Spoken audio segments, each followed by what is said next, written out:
mortgage fraud, their words, and that this epidemic of mortgage fraud would cause an economic crisis at least as large as the savings and loan debacle if it wasn't stopped. The FBI found that 80% of the mortgage fraud was being induced by the lenders, not by the borrowers.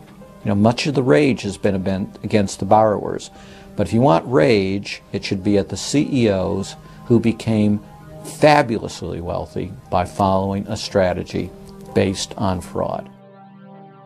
The Wall Street people and their friends here at the Federal Reserve and at the U.S. Treasury and down the Washington Mall here at the U.S. Capitol. That's where the damage was done, and if people want to vent their anger, they need to vent it against these people.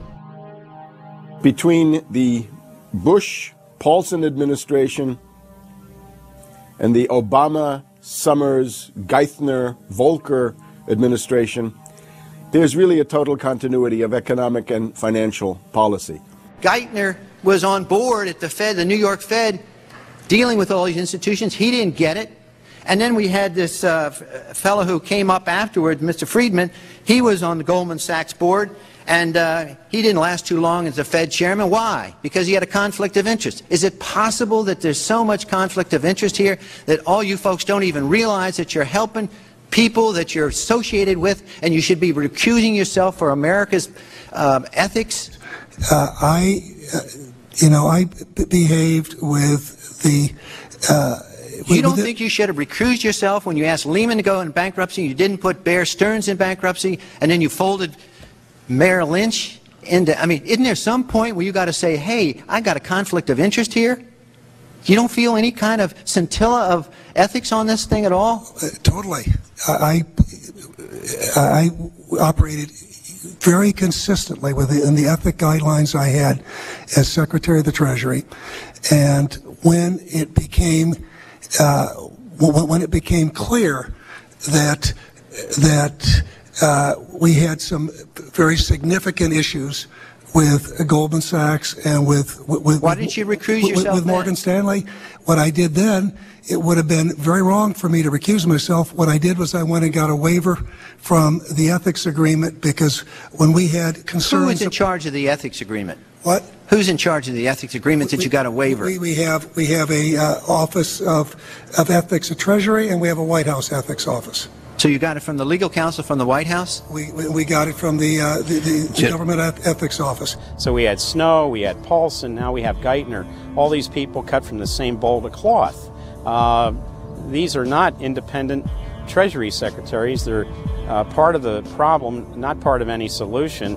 And it would have been nice to see President Obama effect some change in Treasury, but of course, he went and got a Wall Street insider as his Treasury Secretary. Everything that's speculative, parasitical, cancerous, bloated from all these administrations, going back to Carter and even beyond, comes together in the Obama administration. With Volcker, with Summers, who's part of the economic crimes under Clinton, the guy who brought you derivatives and the abolition of the Glass-Steagall firewall. You could not have gotten a more perfect setup for a takeover from a previous government, the Bush regime, than the Obama regime. Now, there are some authors out there already saying that it's the same bunch, and it's true. It's the same bankers who put the same boys forward. Obama, far from helping the public and giving them something new or giving them more power and say over their own affairs, has actually sided immediately with the bankers who once again have robbed the public blind, and now they must get bailed out by your tax money. Obama does it all with left cover. He makes you think that he's somehow different from Bush, that this is somehow benevolent, that he cares about the poor. And in reality, this is the cruelest hoax and the most bogus sham. Obama is 1,000% devoted to Wall Street interests. When Wall Street says jump, Obama jumps. And again, it's about $30 to $40 for the bankers for every dollar that ever reaches an unemployed person or somebody who's on food stamps or some infrastructure building for highways. The hope with the Obama administration was that it would move us beyond this. But unfortunately, what we're seeing more and more is that Obama has brought in many of the economists who bought into the system in the past. Larry Summers is a very good example. And so many of his economists, many of the people there, you can really almost at this point relate Obama to Hoover, who did something similar in his presidency, as opposed to Franklin Roosevelt, for example, who brought in a very fresh team. So the concern here now is that Obama's falling into this trap of bringing in the same people who put us in the position that we're in today, and other people who buy into the same theories that brought us here, this mutant form of capitalism. Presumably what most politicians want to come in is say, hey, the problems of the past, they're due to the old guy, and I'm cleaning house, and I'm going to bring in a new team, and don't blame us for the things we've inherited. Can't say, you know, those policies of the past that came before were insane, because you got the guy that was one of the key architects of those policies. People need to stop having allegiance to their political party. They need to have allegiance to the Bill of Rights, the Constitution, and what has made our republic so special. The basic human rights and dignity that every citizen of this country inherently has. Not because it's some right given to us by government, but because our Bill of Rights, our Constitution, enshrines that these are inalienable rights given to us by God, that we inherently have as sentient, free, conscious beings. But instead the public cheers on the Republicans as they win, or cheers on the Democrats as they defeat the Republicans. It's an endless, staged, gladiatorial event, special interest own both parties, and they project this false left-right paradigm up as like a movie screen.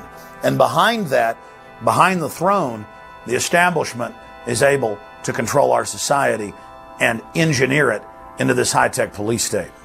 If you try to let the finance oligarchs who created the crisis turn around and say they're the doctors who are going to get you out of the crisis, they will dig you deeper and deeper into the bottomless abyss of world economic depression, financial collapse, and disintegration. The Democrats have really done more to destabilize the American economy and to help the big banks on Wall Street than the Republicans have done. I would imagine that the Republicans know a little bit more about finance and markets enough that when someone like Goldman Sachs asks the Congress to change laws as they did in the 90s to do away with position limits on the futures contracts, the Republicans would have said, no way, that's completely inconsistent with any notion of a fair market. But the Democrats, I have a feeling, are just not financially literate enough to say no. And I think that Goldman has very shrewdly positioned themselves with the Democrats, because the Democrats typically, like many NGOs that I've run into, they seem to have a complete inability to comprehend these issues of markets and finance and how it relates to social justice. So under the Democrats, we also saw the repeal of Glass-Steagall. Glass-Steagall said there's an inherent conflict of interest between the commercial banking side, which is the lending side, and the investment banking side, which is taking an ownership position.